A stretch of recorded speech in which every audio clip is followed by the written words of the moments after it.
ស្ដីទាំងអស់គ្នាថ្ងៃហ្នឹងមកជួបជាមួយខ្ញុំម្ដងទៀតហើយ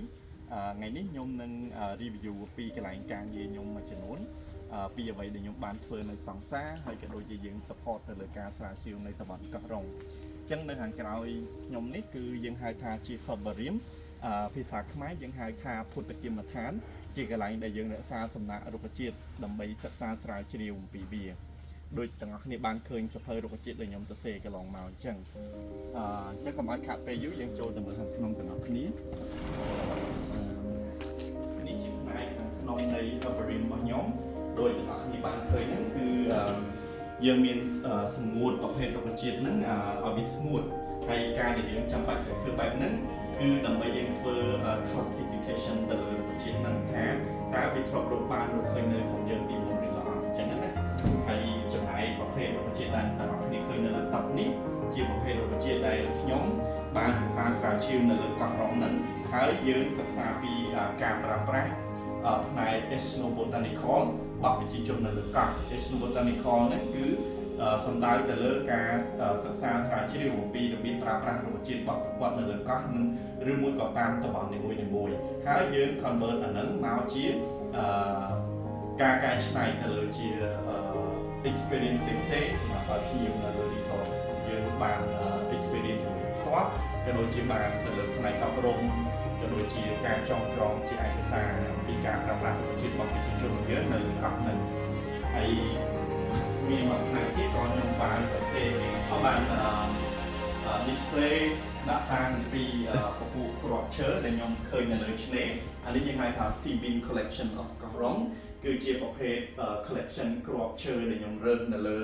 ឆ្នេរហ្នឹងណាហើយគ្រាប់អស់នេះគឺវាធ្វើដំណើរនៅជុំវិញតំបន់អាស៊ីអាគ្នេយ៍ហ្មងមិនតែកោះរ៉ុងយើងទេណាហើយដូចជាក់ស្ដែងទាំងនេះឃើញអង្គុយនេះគ្រាប់អង្គុយនេះមានច្រើនប្រភេទមែនតើណា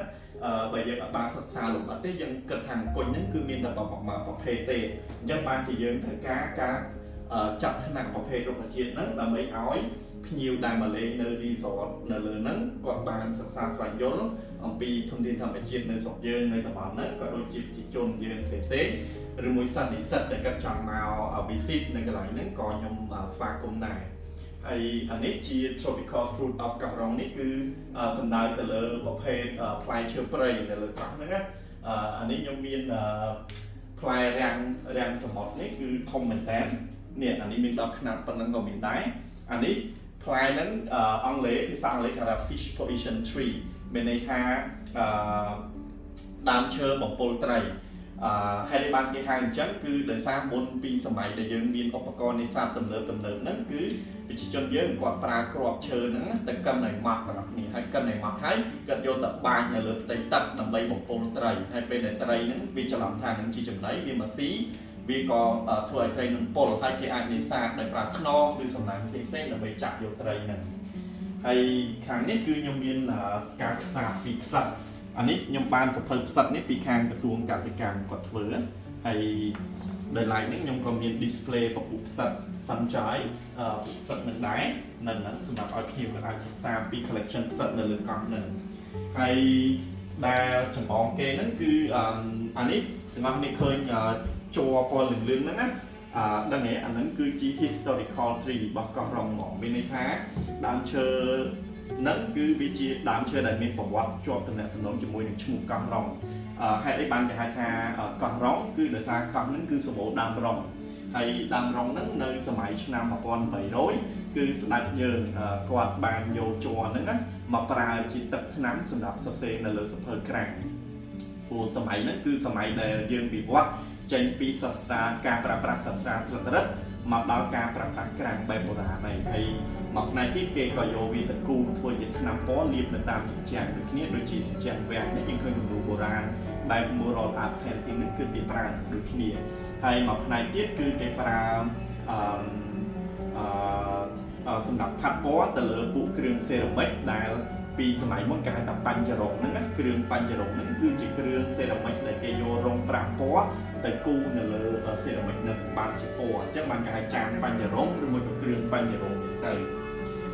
ហ្នឹងហើយខាងនេះគឺខ្ញុំមាន display ពុះគ្រាប់ឈើតិចតួចប៉ុណ្ណឹងជា reference dry reference collection មានន័យថាជា ជាថតតាំងអំពីអ្វីដែលមាននៅលើកោះរងហ្នឹងសម្រាប់ឲ្យភ្ញៀវក៏អាចមក experience ផ្ទាល់នៅកន្លែងយើងហ្នឹងហើយអានេះជាអត្ថប្រយោជន៍មួយបែបនៃការធ្វើមជ្ឈមណ្ឌលស្រាវជ្រាវអំពីធម្មជាតិណាហើយខ្ញុំសង្ឃឹមថាថ្ងៃក្រោយនៅស្រុកយើងនឹងមានមជ្ឈមណ្ឌលស្រាវជ្រាវពីរុក្ខជាតិអស់ហ្នឹងដែលបើកយ៉ាងទូលំទូលាយក៏ដូចជាសាធារណៈសម្រាប់ឲ្យសាធារណជនគាត់អាចចូលទៅ